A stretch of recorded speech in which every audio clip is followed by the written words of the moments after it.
Hello. I've been isekai recently, and as you can tell, I don't have any equipment on me. I was wondering if, there's any way I can get a loan for a sword? Yeah, we want one with swords. Let me, check for this. You see your credit score is extremely low. We're talking somewhere around a 230. Hey.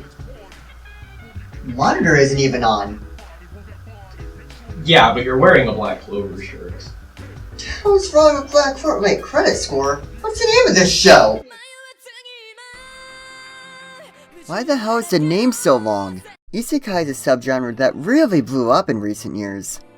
Though there are some older titles that explore the idea of going to another world, some of which aren't even anime or a light novel, it really blew up starting in 2012 thanks to a show that isn't even an isekai. Damn it, I missed.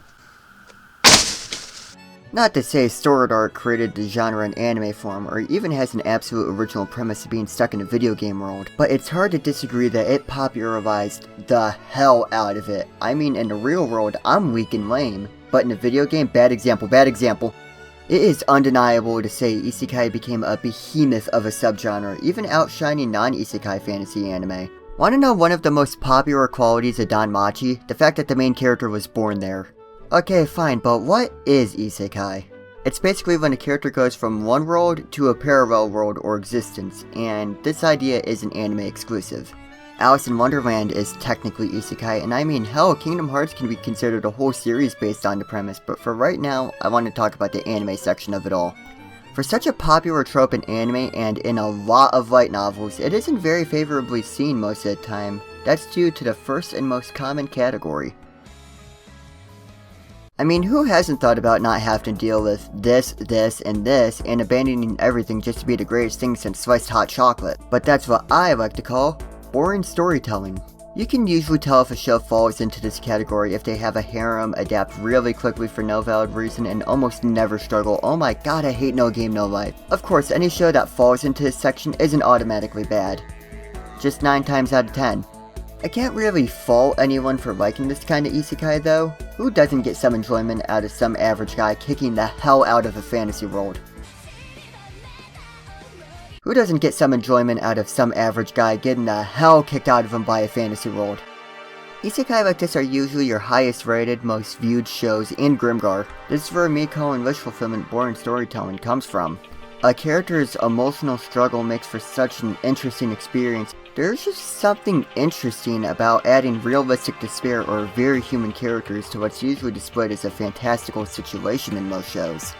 Now of course I do not dare say every non-isekai fantasy story is all sunshine and rainbows because Goblin Slayer, Berserk, and the Comic God Kill all very much exist. But writers have a bad habit of treating magic or a magical world as a worldwide cure-all for anything bad that isn't dragons. It's weird if you think about it, the two most popular categories of isekai are almost like parodies of the original format. Instead of an all-powerful protagonist getting lucky at every turn, what if you just get up? Instead of ending up in a party of experts in their classes, what if you ended up in anime Always Sunny in Philadelphia? It's always fun seeing tropes getting flipped on their heads in a comedic way, like maybe some fictional characters come over here instead, or real-world logic exists in a world modeled after an MMO. Of course, these categories don't contain every single show and light novel ever. There are quite a few shows that fall out of any or exist in a gray area in between a few.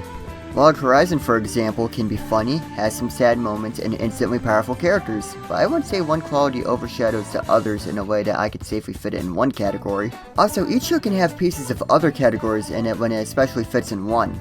ReZero can be funny, Konosuba can have some wish fulfillment, and No Game No Life still reaches into a secret fourth category of me hating it. Oh, what am I doing, you ask? The IRS is looking for me, and we're in Season 2 right now. Oh, I never told you. Season 2 is called